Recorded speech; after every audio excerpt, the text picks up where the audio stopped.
So I'm really excited to talk about this. Oh, so am I, dude. So am I. Because we have something that's actually happening in this Congress. And that is so rare.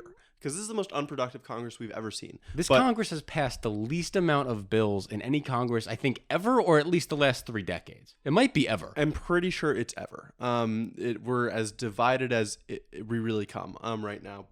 What we're talking about is the effort to get through aid bills to Ukraine, to Israel, and to Taiwan. And this is something that Mike Johnson, it's been reported now for the last couple weeks, that Mike Johnson really wants to get through these bills.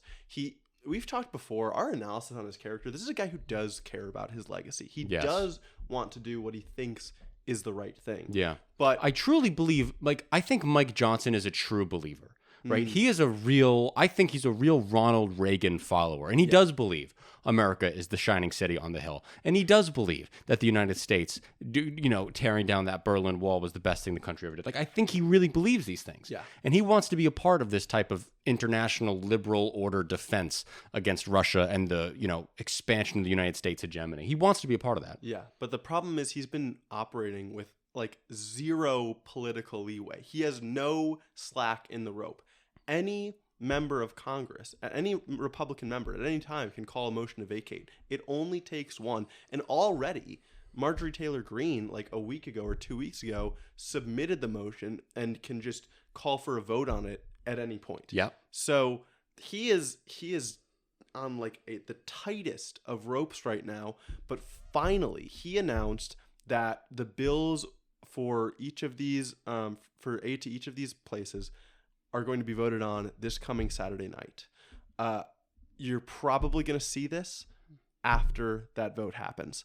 But I can't believe that this is happening. No, me neither. I think it speaks a lot to Mike Johnson's true believer mentality. Because if he was in it for the politicking, which he also is. Right, but that's what's confusing me right now. Because if he was truly in it for political acquisition of power, he would not be passing this bill. Right? Yes, if he wanted to be full-blown Republican diehard leader who dies trying, sure. If you wanted to pander to the Republican base and be a popular leader in your party, you just don't pass anything. You just don't pass let the anything. Government shut down. Yes. I suppose. That I feel like that's the political opportune thing for him to be in leadership. Do you think so? Because that might please the base, but it's also going to lose you the moderates. Right? The moderate voters, that is. Right? Yes. We've already talked as much as we have about how the Republicans are making it impossible to govern.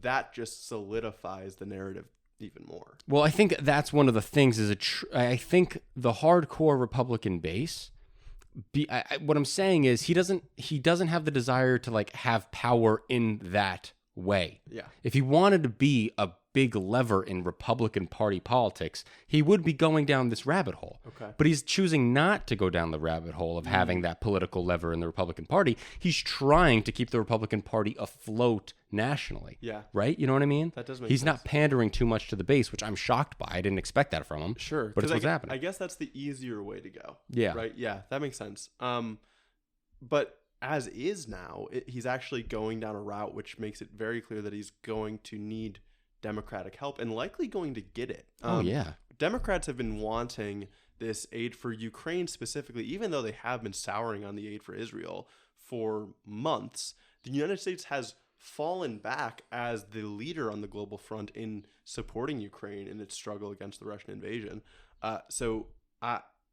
This is going to be huge. And it's just so interesting. I can't remember the last time where you have this speaker. He's a Republican speaker. He's going to be almost entirely propped up by Democrats. Now even more moderate Republicans might be turning against him with the introduction of these aid bills because they're still not attached to immigration. Yes. And what's so funny is so much of the previous argument over the past couple months was we need international aid tied with aid for our southern border. Mm-hmm. And so the Senate Democrats and Senate Republicans work together, make a bill to have something for the border in combination with the foreign aid. Mm-hmm. And then they shot down the border bill, and they were like, no, we don't need any more legislation for the border. We just need a change of president because, any policy or money that you throw at it doesn't matter if you don't enforce the laws that are already on the books. Yeah, we just need to enforce the laws that are already there. We don't need new laws. Right. Yeah. So now that they're saying that, oh, no, we need more money for the border in this piece of legislation, that makes zero sense to me. Yes. Well,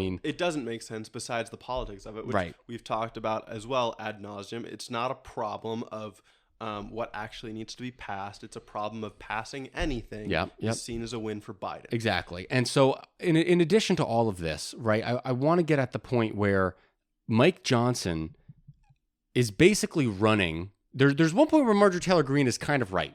Mike Johnson is basically running a Democrat Congress. At the end of the day, Mike Johnson is passing, governing, spending resolutions. Yeah. That is what a lot of the Democrats would have passed anyway. Mm-hmm.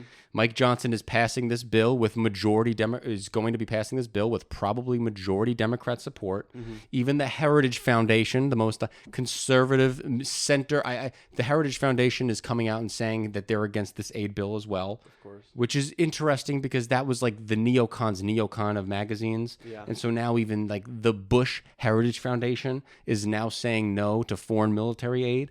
So it's really saying something about where the Republican Party is going. But Mike Johnson really is only passing things because Democrats are voting for the things he wants to pass. Yes, but that is only the case because he can't unite the Republicans. And it's harder to pass something with the support of the far right than it is to pass something with Democrats. Right. Republicans are so dysfunctional that it's leaving the congressional leadership no other option but to go to the other side of the aisle. Exactly. Yeah. So yes, but what else can he do? But it's like if he is trying to govern for the sake of saving face for the Republican Party nationally, this is the only thing you could do. Yeah. I'm super excited to see what happens. I'm back on Twitter now, and I've been following like Manu Raju from CNN who's reporting in the halls of the Capitol.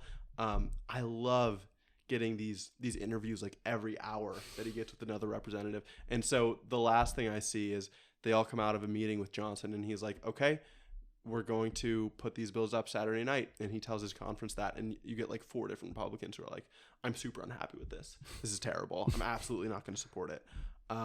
But we have Democrats saying not only that they're excited for it, but this Ukraine aid has been the condition for them to save Johnson's job. Yes, and that's the other side of this is now that motion to vacate submitted by Marjorie Taylor Greene has been gaining support. Thomas Massey from Kentucky has said that he is now okay with supporting the motion to vacate and kicking out Speaker Johnson. I see more Republicans on social media being okay with kicking out Speaker Johnson if this bill goes to the floor. And so, this bill could pass Saturday night, and then Democrats might be pulling Mike Johnson out from under the water on Monday morning. Yeah. Totally. And then the question is, does Mike Johnson win re-election? Yeah. I mean, does he get primaried out? Exactly.